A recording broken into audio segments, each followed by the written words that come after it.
Good day, welcome to Maid International video presentation. How are you now? I'm fine. Please introduce yourself. Hello, good day. Good day, ma'am, sir. I'm Clarissa S. Rama, 24 years old. I'm still single. I'm college graduate and I took a BSBA major in management, and I'm formerly locally domestic helper for 2 years. My duties are housekeeper by cleaning the house, washing the dishes, and also teach the children of my employer. Okay. Clarissa, how old are you? I'm 24 years old. 24 years old. Single, married? Single, ma'am. Still single? Yes. No child? No. You mentioned a while ago that you are a college graduate, right? Yes, ma'am. And took up what course? BSBA major in management. Bachelor of Science in Business Administration? Okay, then why do you want to work in Hong Kong as domestic helper? Especially, I want to help my parents, and I want to mingle to others, and I want to share my knowledge. Okay, you mentioned a while ago that you work as a locally domestic helper, right? Yes, ma'am. For how many years? For 2 years. 2 years. How many employer? 2. 2 employer. In your first employer, what is your main duties? My main duty is to maintain the cleanliness of the house and washing the dishes, and sometimes I teach their children. Okay, how many maids in your employer's house? 4. You are 4? Yes. 4 maids? Yes. Okay, how many members of the family did you serving in your first employer? They are 6. 6. Okay, 6 members of the family, right? Yes, ma'am. How many children? 2. 2, and what are the ages of the children? 6 and 8. 6 and 8 years old, right? How about in your second employer? What is your main duties? Also in my first duties or first employer, I also keeping the house, washing the dishes. That's my parte. Okay. How many members of the family? They are more than 10. More than 10? Yes, ma'am. How many children? 4. 4 children? Yes, ma'am. And what are the ages of the children? 10, 11, 15, and 5. Okay, 15 and 5 years old, right? Yes. Do you know how to take care of newly born baby? Yes, ma'am. How can you take care of a newly born baby?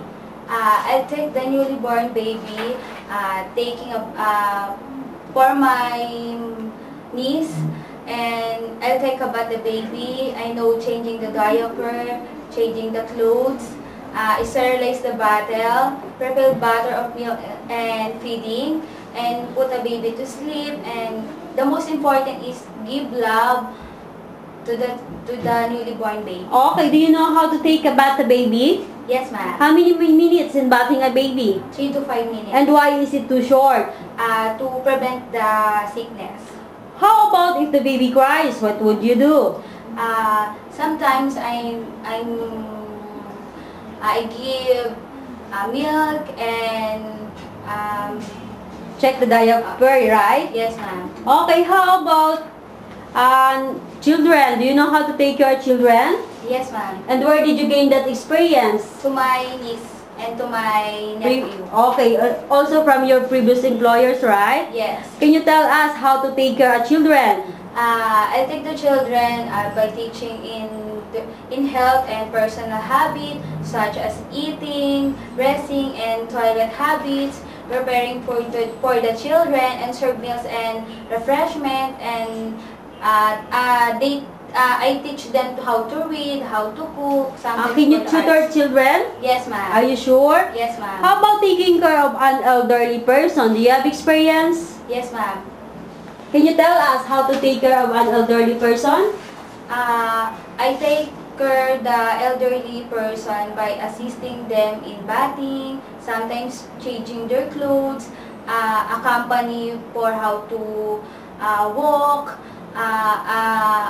I'm help them to to trips outside the home, Okay, and where did you gain that experience? especially to my grandparents. From your grandparents. How about disabled person? Do you have experience of disabled person? Yes, ma'am. Can you tell us how to take care of disabled person? I'm take care that disabled person first helping with daily routines such as feeding and cleaning, and also assist the receptionist activities. Okay, and where did you gain that experience? To my uncle. Okay, from your uncle, right? Yes. Do you know how to cook? Yes. Can you cook every day? In our home, yes. Every Okay, day. how about Chinese food? Do you know how to cook Chinese food? Sometimes, but I'm willing to learn. You are willing to learn and undergo training, right? Yes, ma'am. Are you afraid of dogs? No.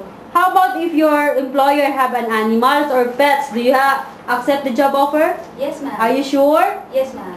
Okay, if your home employer would only give you a weekday off, are you still willing to accept it? Yes, ma'am. Are you sure? Yes, ma'am. If you feel homesick, what will you do? Especially, I will call my relatives and go to, if I have day off, I go to the computer shop or the internet. Okay. And you make yourself busy, right? Yes, ma'am. Okay. While you are in Hong Kong and your family as an emergency, what will you do? I will send them money and Can you promise not to break your 2 years yes, contract? ma'am. Are you sure? Yes, ma'am, especially. Okay, Clarissa. You're confident in doing all the household chores. Any message to your prospective employer? Sir and madam, give me a chance to work to your family, and I promise I will do my very best to do my duties and responsibility, and I will finish my 2 years contract, and I hope to see you soon. Okay, Clarissa. We recommend this applicant CH532. She is Clarissa Rama, 24 years old and a college graduate who took a Bachelor of Science in Business Administration, major in management. She worked as domestic helper before, as locally domestic helper for 2 years with 2 employers. In her first employer, her main duties were doing all the household chores and taking care of children. Also, in her second employer, she also doing all the household chores such as cleaning the house, cooking, marketing, and taking care of children. If this applicant is given a chance to work in Hong Kong, I assure you that she can handle all your instructions. Thank you and good luck, CH532. Before we end, give me your best smile.